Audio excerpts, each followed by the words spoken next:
How can you feel less lonely while living with your family? You live in a house full of laughter, yet somehow you feel empty inside. You're sitting at the dinner table with your children and grandchildren, hearing the clinking of dishes, the TV in the background, the chatter and laughter around you. But inside, there's a quiet space no one else seems to notice. That feeling, not everyone dares to speak about it, but it's real. And it's present in the lives of so many people over 60. I once met a 74-year-old woman who lived with her son's family in the suburbs. The house was beautiful, full of modern comforts. Every day she still cooked, helped care for the grandkids, tended to the garden. But she told me, "Doctor, the house is always full, but I feel like a shadow. I do my part and then disappear into my room. No one asks if I'm tired, and I don't even know what to ask them anymore." My heart sank hearing that, because I know she's not alone. That story is shared by millions of older adults. So today, let's talk about something deeply real and deeply painful. The loneliness that can exist even when you're living under the same roof with your family. And more importantly, how do we cope with that feeling? How do we reconnect not just with others, but with ourselves? I'm Dr. Sam Wells. If this topic speaks to you, don't forget to follow and share this podcast with someone you love. You never know, maybe you or someone in your family needs to hear this today. Why do we feel lonely even when we're not alone? One of the hardest truths for many older adults to admit is the loneliness they feel, even when they're surrounded by family. It's a quiet echo in the mind. Why do I feel so invisible in my own home? Have you ever found yourself sitting on the couch surrounded by your kids and grandkids, each person glued to a screen, lost in their own world, and you realize no one's really talking to you? No one asks how your day was. No one wants to hear an old story. And when you speak up, maybe all you get is a rushed nod. That kind of loneliness doesn't come from being alone. It comes from missing true connection. After 60, something starts to shift. Something subtle but deeply felt: our role in the family. You used to be the one who cared for everyone, made the rules, held everything together. Now you might be the one being cared for, or worse, the one no one feels the need to include. A 70-year-old man once told me, "I used to be the one who decided what to buy, what to fix. Everyone asked my opinion. Now a new fridge shows up and no one even tells me." And that's not just about the fridge, it's about feeling valued. When that sense of purpose fades, so does our sense of self-worth. Younger generations live fast. They're busy. They communicate through emojis, texts, quick glances, while older adults crave conversation, eye contact, presence. One side needs to be heard. The other has forgotten how to listen. And the gap keeps growing, not because of age, but because of all the little moments that go unshared. Then there's technology. You might have felt it too, being left behind. While everyone's making plans in group chats, ordering food through apps, setting reminders on smart devices, you're still figuring out how to answer a video call. I remember seeing a grandmother in tears after her grandson snapped, "Why can't you just Google it, Grandma?" He didn't mean harm, but to her it cut deep. Because in that moment she felt like she no longer belonged to the world around her. Another patient of mine, Helen, 72, once said, "Doctor, I used to be the queen of the kitchen. When someone got married, they'd ask me for recipes. Now, I get assigned the greens or the dishes. It's still my kitchen, but I feel invisible." She paused, then whispered, "They don't mean to push me out, but I know I've been moved to the background." And you know what's most striking? Most younger people don't even realize it. Not because they're heartless, but because they're too busy, too caught up in their own pace, too convinced that older folks are fine as long as they have food and shelter. And as for us older adults like you and me, we rarely speak our loneliness out loud. We stay patient. We endure. We hope that one day our children and grandchildren will understand. But if we never say a word, how will they ever know? So, dear friend, if you've ever felt lonely, even inside your own home, I want you to understand this. You're not wrong, you're not weak, and you're not alone. This is a very real and very common experience, and the good news is, it can change. In the next part, I'll share with you how long-term loneliness affects our health physically and emotionally. But before we go there, I have a question for you to reflect on. When was the last time you truly shared your honest feelings with someone in your family? And if it's been too long, Could today be the moment to start again? How loneliness quietly erodes the body. If I told you that loneliness can be as harmful as smoking, would you believe it? A 7-year study in the US showed that people over 60 who felt socially isolated or chronically lonely had a 26% higher risk of early death. That's higher than the risks from obesity, high blood pressure, or even smoking. Why is it so serious? Because loneliness doesn't just make you feel sad, it triggers a biological response that mimics danger. Your adrenal glands release more cortisol, the stress hormone. Your heart beats faster, blood pressure rises, sleep becomes fragmented, and your immune system weakens. The more disconnected you feel, the more your body enters a state of constant alert, which quietly wears down your internal organs over time. I once had a patient named John in his 70s living alone after his wife passed away. When he came to see me, he said, "I'm not sick. I just don't feel like anything matters anymore." He was eating less, sleeping irregularly, barely left the house, and had lost interest in books and gardening, two things he used to love. His lab results showed signs of weakened immunity, early-stage chronic inflammation in his joints, and erratic blood pressure. None of this was due to age. It was because he had been living in silence with no one to talk to, no one to listen. And the hardest part, loneliness doesn't scream in pain. It seeps into your life day by day, meal by meal, moment by quiet moment. You might still walk around just fine, still smile politely at neighbors, still do all your chores, but inside you feel empty. And that emptiness can lead to depression, to a loss of will to live, to slowly forgetting to care for yourself. Another study from the University of Chicago found that long-term loneliness reduces activity in the brain's emotional processing center, the amygdala. People become slower to feel joy, less excited by new experiences. In other words, loneliness dims the light inside our minds. And like a spiral, the less joy you feel, the less you connect with others, and the lonelier you become. Imagine an elderly woman who eats alone every day, not because she doesn't have children or grandchildren, but because no one thought to sit with her. At first, she still cooks and sets the table. But after a few months, she starts eating whatever is quick. After a year, she eats less, grows thinner, and gets sick more often. Loneliness is frightening at any age. But in old age, it often comes with something deeper, a slow surrender. Surrendering self-care, surrendering the desire to talk, surrendering the hope that someone might ask how you're doing. And eventually, the body begins to surrender too. Heart function, liver, brain all start to decline faster than normal. Now, I'm not telling you this to scare you. I'm telling you because if there's a quiet emptiness inside you today, please don't ignore it. Loneliness isn't just a passing sadness. It's a real health issue. And like any illness, it needs to be recognized, spoken about, and healed. So in the next part, I'll walk you through this. How do we recognize early signs of chronic loneliness in older adults, even when they seem fine? Whether you're feeling it yourself or someone close to you is silently going through it. What I'm about to share could matter more than you think. How to spot hidden loneliness in older adults. One of the hardest things about loneliness in older adults is this: they rarely admit it. Not because they don't feel it, but because they don't want to bother anyone. They're afraid of being pitied, or they've simply grown used to keeping emotions to themselves. Many of them lived through war, hardship, decades of taking care of others without anyone taking care of them. So when old age arrives, silence feels safer. But let me tell you this, silence does not mean everything is okay. I once met a woman named Margaret, 78, living with her son, daughter-in-law, and 2 grandkids in New Jersey. When I asked her if she ever felt lonely, she smiled and said, "Oh no, doctor. Our house is always full of people." But her daughter-in-law quietly told me that lately Margaret had stopped talking, much avoided going out, and often sat quietly staring out the window. When I spoke with Margaret in private, she sighed and said, "Everyone's so busy all the time. I just don't want to be in the way." So what are the warning signs of hidden loneliness? First, they withdraw. They no longer start conversations.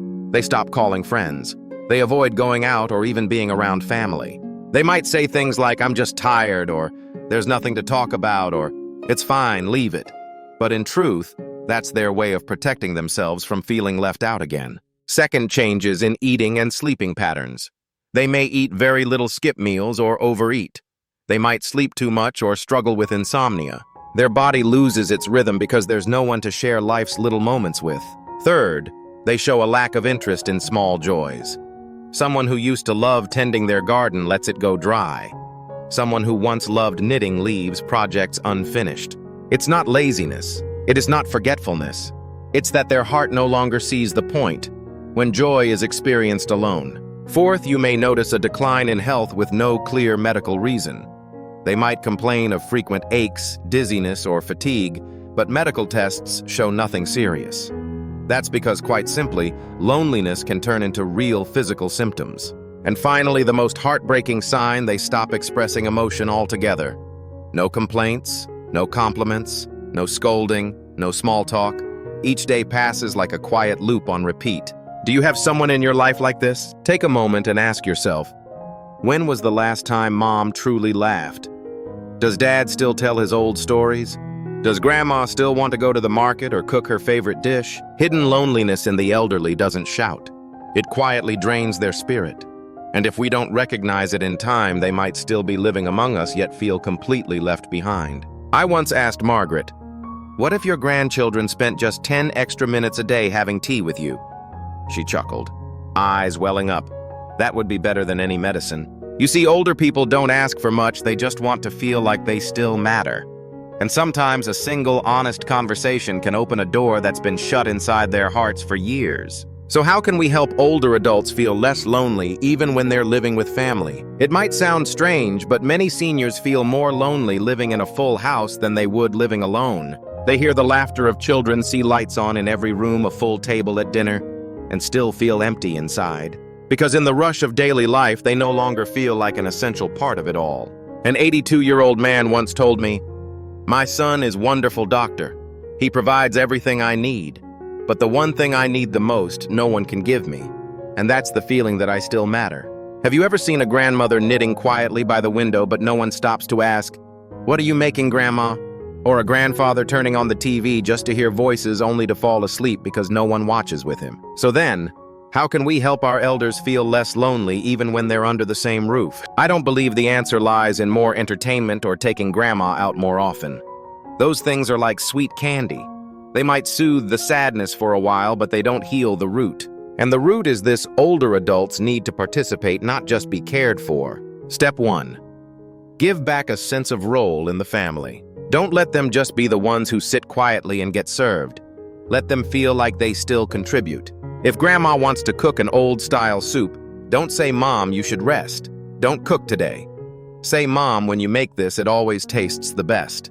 That feeling of being useful, it's one of the most powerful remedies for loneliness. I once knew a family where the 74-year-old grandmother told bedtime stories to her grandchild every night. The mom said, "My son adores his grandma. Thanks to her, he's less attached to the phone." It was just storytelling, but to that grandmother, she held a role no one else could replace. Step 2. Redesign the home to make connection easier. In many modern homes, the elder's room is placed far away for quiet. But over time, quiet becomes isolation. Try moving their favorite chair closer to the living room where people pass by. Place a plant they love in a spot with sunlight and a nice view. Small changes, but they help them feel part of the household rhythm. Step 3. Younger family members should practice unhurried conversation. Elders often tell stories that go in circles, and we tend to interrupt, change the subject, or check our phones. But you don't have to understand every detail. Just sit still and listen with sincerity. Sometimes a simple question like, "Dad, how did you manage to save money to raise us back then?" can unlock hours of stories and remind a father that his life still holds wisdom and meaning. Step 4. Encourage relationships beyond the family. Even when living with loved ones, older adults need friends their own age. Help them join a senior club, a gentle yoga class, a walking group, or even just reconnect with an old neighbor. Social interaction is a key factor in preventing depression and keeping the mind sharp. And above all, remember, emotional connection doesn't come from physical closeness. It comes from being real with one another. I once asked an elderly woman what she wished most from her children. She said, "Not much. Just once in a while, if they'd sit at dinner a little slower and ask me, 'Mom, did you enjoy the meal?' That alone would make me feel like I belong." Have you ever said that to your parents? Some things may seem small, but they're the threads that quietly pull older adults out of feeling forgotten. Sometimes all it takes is to look them in the eye, Rest your hand gently on their shoulder and ask a sincere question. And in that moment, you're saying, I still need you in my life. And if you are the older adult living with your children and grandchildren feeling invisible in your own home, I want you to hear this. You are not invisible. You are the roots of the entire family tree. As long as you still want to connect, your family still has the chance to grow closer. Try expressing your feelings gently. Invite your child to join you for afternoon tea.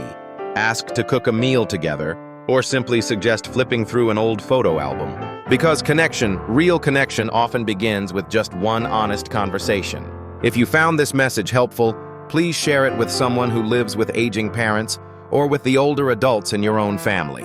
And don't forget to follow Wellness Unfolds, where each week we explore simple, meaningful, and hopeful ways to age well in heart, body, and soul. Let me tell you about a man named Robert, 78 years old, living just outside Houston, Texas. He was a former structural engineer, a man who had lived a busy, disciplined life. After retiring, he moved in with his son's family, a spacious home with a nice backyard and everything he needed. But after just a few months, he began to feel invisible. My son leaves for work early. My daughter-in-law is always busy with the little ones. And the grandkids, they're glued to their screens, he told me. I live in their house, but it feels like I'm just renting a room. At first, he said nothing. He thought I'm old now. Asking for more would be selfish. But one evening, he overheard his grandkids laughing out loud, playing video games in the living room while he sat alone eating dinner in the kitchen. And in that moment, he realized, if I don't do something, the distance between us will only grow. So he had an idea: Saturday afternoon tea. He baked cookies, made a pot of tea, set up a small table in the backyard. No announcements, no pressure, just a quiet invitation: if anyone's free, come join me for 30 minutes. That first Saturday, only his little granddaughter showed up. They talked about school and cats. The second week, his daughter-in-law came out to help clear the table. By the third week, even his teenage grandson, the one Robert thought would never put down his phone, sat nearby. He didn't say much, but he was there. And by the fourth Saturday, the whole family was there. Since then, Saturday tea time became a cherished tradition. No one's required to attend, but everyone comes because in that space there's laughter, stories, and true presence. Robert once told me his grandson asked Grandpa, "Why do you keep doing these teas every week?" He smiled and said, "Because I want to know how my family's really doing, not just watch them pass me by." Over time, Robert became the heart of the home, not because he spoke the loudest, but because he dared to begin something small that truly mattered. Now even the teenage grandson texts him now and then to ask for advice on school projects. His son opens up about work more often, and the family even created a group chat just to share photos from their weekly tea, all because one person made space for everyone else to slow down and simply be together. I once asked him, "What's your secret?" he said. "People don't just understand you out of nowhere. If you stay silent, they'll assume you're fine. But if you open up even just through a cup of tea, you're giving them a chance to see who you really are." I'm not sharing this story to suggest you start a tea ritual. I'm sharing it to remind you we can't wait for connection to come knocking. Loneliness doesn't go away by enduring it. It fades when we take the first step, however small, to let someone in. You might begin with a simple invite to go for a walk, a family story shared at dinner, a cheerful newspaper clipping taped to the fridge. The action itself doesn't matter. What matters is the message: I'm still here. I still want to be seen and shared with. Now, in this final part, I want to ask you, what can you do starting today to help ease silent loneliness for yourself or for someone you love? Because loneliness doesn't always look like solitude. Sometimes it's loudest in a house full of voices, footsteps, and noise. And it's in those moments that we realize real loneliness doesn't come from having no one around, but from not feeling truly connected. I've had many patients share this truth with me. They live with their children and grandchildren. They eat the same meals, watch the same TV shows, sleep under the same roof, but everything feels just physical. In their hearts, they carry unspoken distance, no words, no understanding, no real touch. And that kind of distance cuts deeper than being alone. I believe this happiness in old age doesn't depend on who we live with. It depends on how we live with them. Some elders wake up in nursing homes each morning feeling at peace because a nurse remembers to bring them their favorite cup of coffee. Others live in large family homes, but spend every morning wishing someone would just ask, "Did you sleep well, Grandma?" Yet no one ever does. So maybe instead of blaming others for not noticing, we can try starting with ourselves. Look at today and ask, "Today, did I show anyone that I needed love?" Not through heavy words, but a small action, a gentle touch, a thoughtful question, a quiet smile. And on the other side of that, also ask, "Today, did I offer any love to myself?" Because aging isn't about waiting for joy to come from others.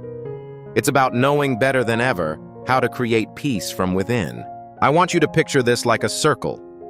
When you make the first move to connect, you're planting a seed of love. Maybe it won't bloom tomorrow, but one day your children and grandchildren will remember that cup of tea you made, that story you shared, your quiet patience in a conversation they once thought was boring. And those memories, they become the strongest thread holding your family together. No one automatically understands you, not even the ones who love you most. They need an invitation to really see you, and only you can offer that invitation. Dear friend, loneliness is not your fate. It's simply a quiet signal that your heart is longing for care. And sometimes that care begins with your own act of openness. I'm Dr. Sam Wells. Thank you for listening.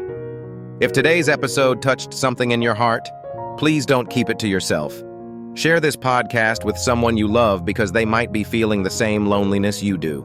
And don't forget to follow Wellness Unfolds as we continue to explore simple ways to live well, not just in body, but in spirit. I'll see you next week on a new morning and maybe a new beginning.